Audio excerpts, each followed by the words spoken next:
Las cosas tienen sus dilemas y dudas existenciales. Los hombres y las mujeres que lo pensaron antes y mejor.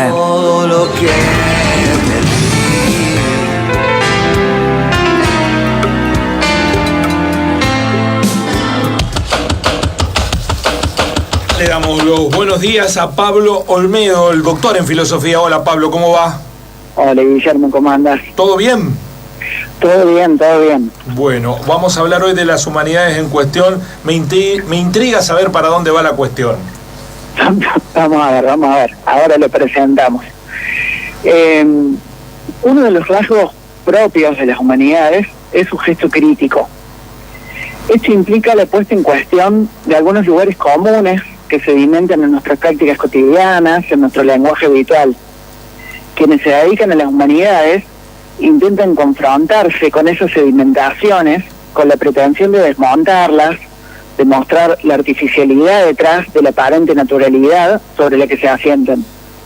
Por eso, el trabajo de las humanidades es un trabajo siempre lento y paciente con el lenguaje. Se trata de dar cuenta de los complejos procesos que acabaron construyendo algunos significados que estructuran nuestras acciones diarias. Las humanidades no solamente se ocupan de pensar el mundo, de desentrañar los problemas de nuestra realidad compartida, sino que además asumen la tarea de reflexionar, de examinar el modo en que ellas y las demás ciencias intentan desentrañar esos problemas. Conocer el mundo y reflexionar sobre el modo de conocerlo es su doble tarea. Una tarea de la que no puede renegar sin perder el gesto crítico. En 1798, el filósofo alemán Immanuel Kant publicó un texto que se titula El conflicto de las facultades. Los motivos de esta publicación radican en una censura que el propio Kant había sufrido unos años antes, cuando al querer publicar un escrito en el que abordaba desde la filosofía algunos temas teológicos se le impidieron.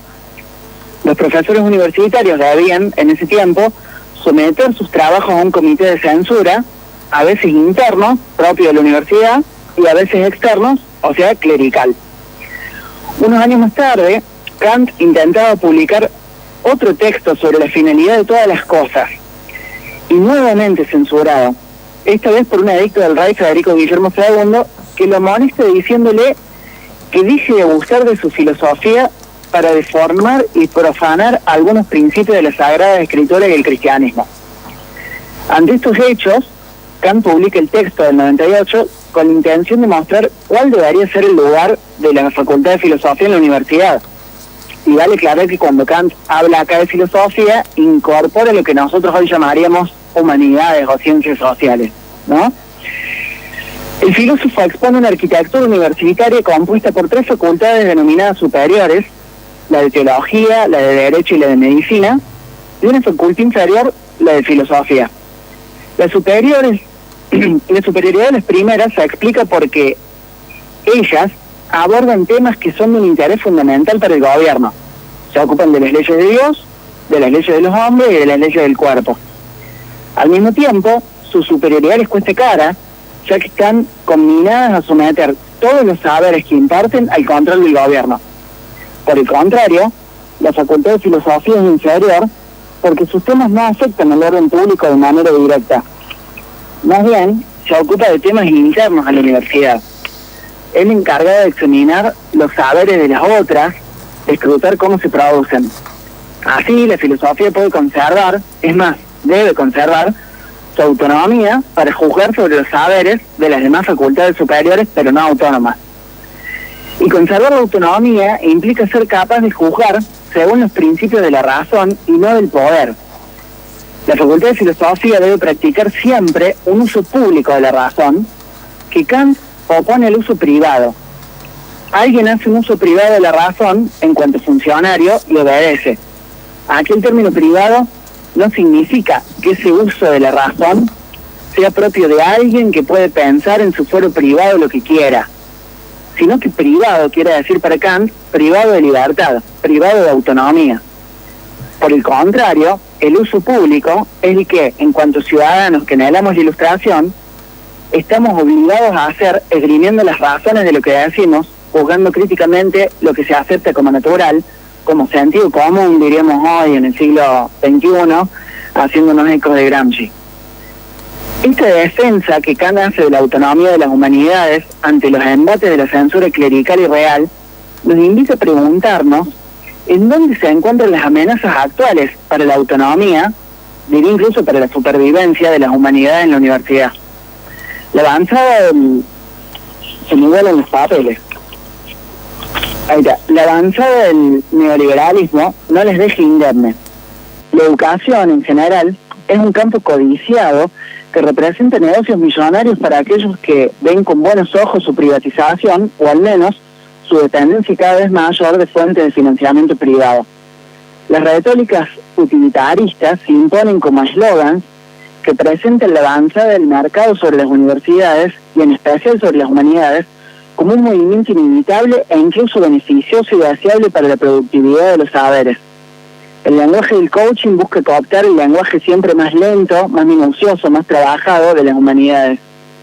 La educación emocional se presenta como una ayuda invaluable para una gestión de nosotros mismos que nos permite ser más adaptados y productivos a este mundo. Y lo más preocupante es que muchas veces desde dentro de las humanidades abrimos la puerta con candidez para que estas lógicas ingresen. Así, no es el Estado el que amenaza hoy la autonomía de las humanidades, como lo era en época de Kant, sino el mercado. Incluso frente a esto, tal vez sea preciso reforzar los lazos de las universidades y en particular de las facultades de humanidades con el Estado, articulando políticas públicas, populares agregaría yo, para promover la construcción y difusión de los saberes críticos y a lo mejor emancipatorios que en el campo de las humanidades puedan emerger. Alguien que se dedica a las humanidades debería en este marco comprometerse siempre a realizar un uso público de la razón. Esto implica un trabajo minucioso con los significados que articulan habitualmente nuestra vida cotidiana, un trabajo de pensamiento lento y preciso, un examen crítico de las nuevas retóricas que bajo el estandarte de la innovación o la modernización amenazan la autonomía para pensar. Eso, Pablo, me parece que no lo comprenden muchos, ¿no? Los que están en el área de las humanidades. Y no, hemos estado discutiendo mucho sobre el tema, pero me parece que es importante plantearlo y hacer hincapié en la idea de autonomía, ¿no? Que Kant trae a Kant a colación porque Kant es uno de los grandes defensores de la autonomía de las universidades y de la filosofía y las humanidades en particular. Y estamos en un contexto en donde hay muchos embates y muchas seducciones, podríamos decir, que bajo la consigna de la modernización, de la innovación, se presentan y terminan siendo, cuando uno las examina más detenidamente, amenazas para la autonomía, porque terminan imponiendo exigencias por la ventana, ¿no? Sí. ¿Qué conocimientos producir? ¿Qué conocimientos difundir? Además es una contradicción de base, Pablo, porque ser profesor universitario en el área de ciencias humanas y tener esta percepción de que se puede tener frente a la cátedra una lógica y en la vida fuera de la cátedra otra lógica, da la impresión que no es entender el rol que se ocupa, que se cumple. Me hizo acordar un ejemplo que ayer mismo nos comentaba nuestra hija que estudia medicina, que les están exigiendo a los estudiantes de medicina, cuando van a cursar las materias, que muestren la cartilla de vacunación. Y un compañero de ella no se vacunó, es antivacuna. Entonces la profesora lo llamó y le dijo: mirá, te vas a tener que replantear estar en esta carrera, porque no podés ser antivacuna y querer ser médico. Hay una contradicción de base que es insuperable. Que es insuperable y que es para pensar de nuevo algo que pensábamos otra vez, que es esa relación entre el conocimiento y la propia vida, por ejemplo, las humanidades como forma de vida, diría yo, ¿no? Hay una dimensión del conocimiento en las humanidades que implica la totalidad de nuestra existencia, es decir, que implica que tomemos posiciones dentro y fuera de la universidad, ¿no? Que sea difícil distinguir esta idea del fuero privado y el fuero público, sobre todo porque tenemos que asumir, creo yo, de esto estoy convencido, siguiendo Kant, que si uno se dedica a las humanidades tiene que siempre hacer un uso público de la razón. Es decir, esgrimir argumentos, desmontar sentidos comunes, participar en el foro público de las discusiones públicas. Me parece que es casi una obligación, ¿no? Sí, es muy buena la frase. Si uno se dedica a las humanidades debe hacer un uso público de la razón. Muchas gracias, Pablo. Gracias a ustedes, como siempre.